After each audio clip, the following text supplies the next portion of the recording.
Hi, everyone. Welcome to Texas A&M's Counseling and Psychological Services workshop on body acceptance during COVID-19. My name is Sophia Alvarez. I'm a doctoral intern here from the 2019-2020 year, and I'll be guiding us through this workshop today.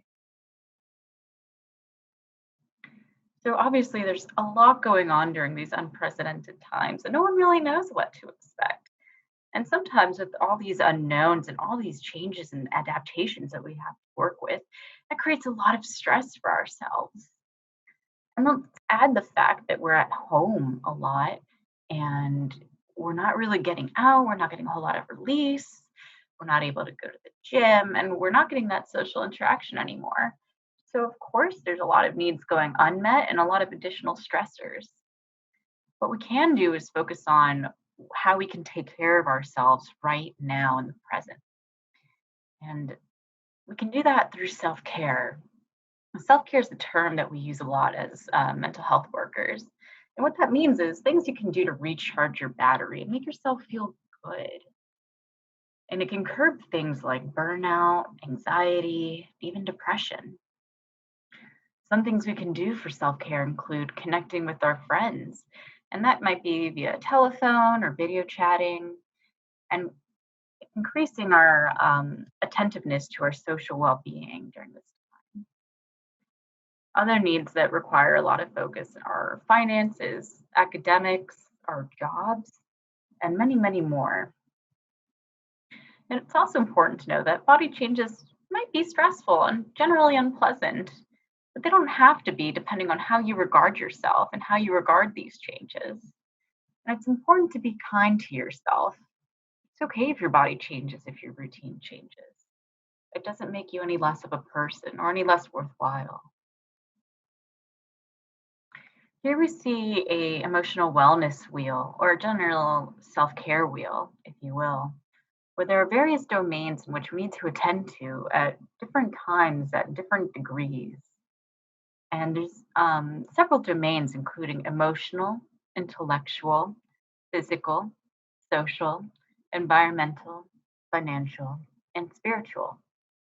Feel free to pause at this moment to take a deeper look into each domain and ways to really tend to these and stay emotionally healthy or intellectually healthy, and so on and so forth.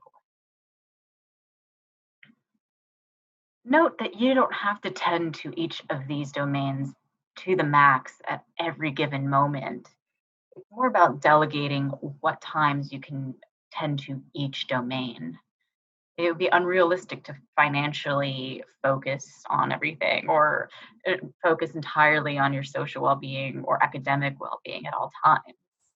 Rather, think about what's the most important thing to you in this moment and what you need to prioritize while tending to the more back burner domains at a later time if you can. An important thing during this time is to listen to our bodies. Our bodies are programmed to tell us what it needs, or it's also giving us cues based off a situation or a specific stimulus. It's important to slow down and just notice our bodies. Sometimes our bodies are keyed up and tense, and our heartbeat is going quickly, and we're breathing shallowly. That might be a signal that, oh gosh, I'm really stressed out or I'm anxious. What can I do to curb that stress? What can I do to slow myself down? And that might be deep breathing, which does the opposite of that, which in turn might be to slow down and be feel relaxed. Maybe on the other end of that, you're exhausted and you're feeling really tired and fatigued. And maybe that's our body saying, hey, we didn't get enough sleep last night. Just notice that in yourself. Maybe tune in with your body at this moment and see what it's trying to say to you.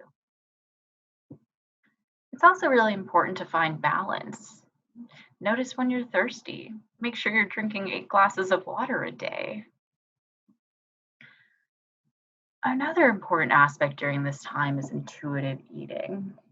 Intuitive eating is an approach to health and food that's absent of dieting, discipline, and willpower. It helps you get in touch with your body cues and trust your body with food again.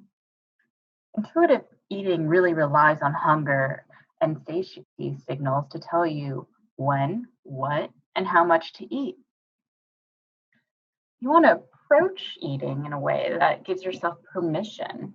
And it doesn't have to mean eating with reckless abandon either.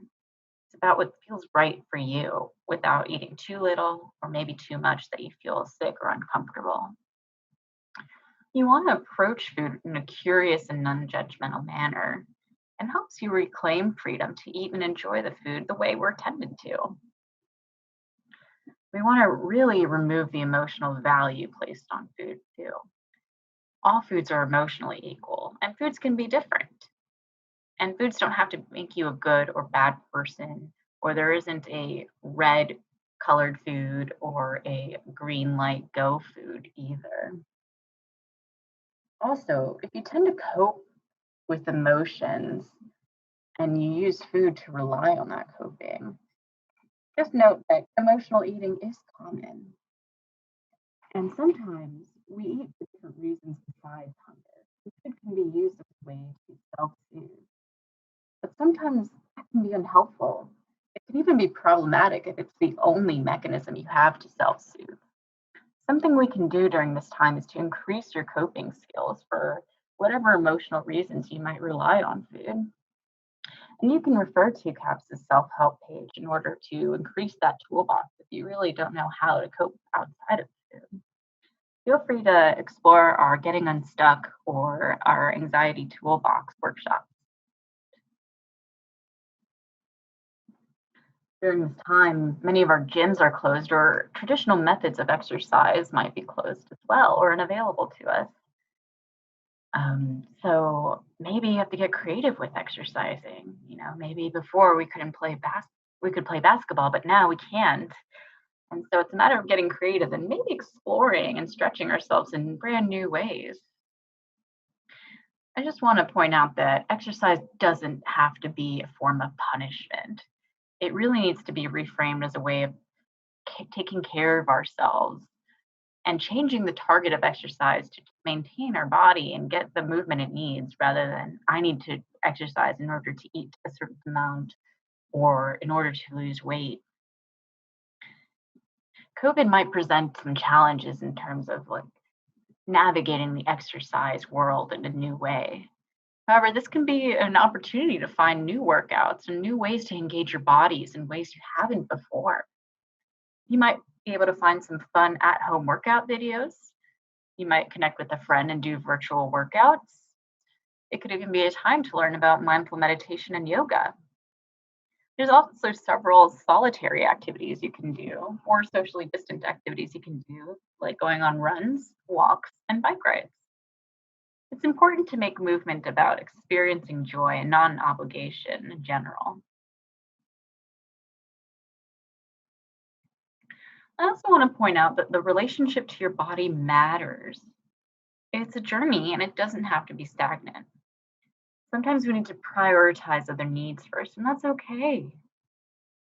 It's important to tend to your body when you can, and if you cannot at the moment, that's perfectly all right. And just like any relationship, the relationship to our body requires nourishment. Don't deprive yourself of food or any enjoyment just because you think you need to look or conform to a certain ideal. It's important to be kind to your body and be kind to yourself. And you want to be a friend to your body and a friend to yourself through that process. It's a matter of just finding balance in what you think is the best for yourself. Remember, hating your body doesn't actually change your body. But if you find that, wow, I really ate a lot and I'm not okay with that, or I feel uncomfortable, rather than beating yourself up, you can say, you know, maybe I don't like that I ate 10 cookies, but instead of beating myself up for it, I'm going to take myself on a walk and see how I feel during and after this walk instead. Practicing acceptance can be pretty tough. In fact, it's really tough if this is something you've never done before. Acceptance doesn't mean just get over something. Um, in fact, Practicing acceptance means receiving your experiences, be painful, pleasurable, or peaceful, with absolute contact. In other words, embrace what's coming on as it does and just notice it and lean into it. You want to let go of all your efforts to avoid, minimize, hinder, or change the experience. It involves noticing when you're running from your experiences, burying it. It involves noticing the effort you're putting in avoidance or avoiding something, and you want to let that effort go. Acceptance means accepting the world as it is in this moment, and we can choose how we want to proceed or respond to a certain stimulus. For example, gyms are closed right now, and I'm losing muscle mass and increasing fat. And I could be mad at myself or beat myself up or discouraged or disgusted with myself. Or I can recognize the circumstance and take it easy and be gentle with myself. So instead of thinking the unhelpful thought like, wow, I'm gross because I can't go to the gym, I can think, well, all right, gyms are closed and there's nothing I can really do about that. But it's better to be safe and keep others safe too. And, you know, I can take a break from the gym and come back to it at a later time, and that's okay. That doesn't change me for who I am, or it doesn't make me less worthwhile. You want to also be able to trust yourself and be strong enough such that you can be touched by something painful or uncomfortable without it completely consuming you. I can't tend to how dissatisfied I am or uncomfortable or painful I am at all times. In Buddhist philosophy, there's an assumption that everything is constantly changing and temporary. So we can also apply this to the current circumstances at hand. For example, the COVID pandemic is going to eventually subside. My body as it is will definitely change at one point or another. And I can also have a hand in the direction in which I want to change it. Acceptance also involves noticing when you're running from your own experience. Notice when you're struggling to trap it for something and bury it. Notice when you're pounding away at the things that are coming up in your own skin. And notice that effort again and relinquish it.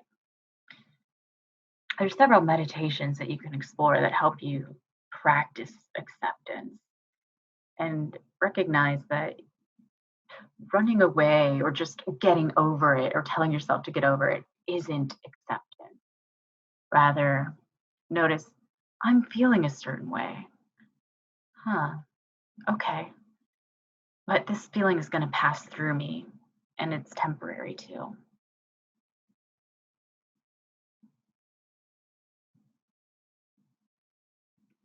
So, in conclusion, I just want to say that it's important to practice being kind to yourself. You are worthwhile. Your body, appearance, changes don't determine your self worth. And it's okay to be who you are inside and out. Your eating habits, exercise, and appearance do not define you. And you can accept where you are at while still wanting to change your behaviors. If you continue to struggle with worthiness, body image, self esteem, disordered eating, disordered exercise, please do not hesitate to reach out to CAP to create an initial appointment. For additional information, feel free to pause this page and explore some of these books and some of these websites. Thanks for joining us today, and we hope you can continue on this journey and moving towards more body acceptance. Take care.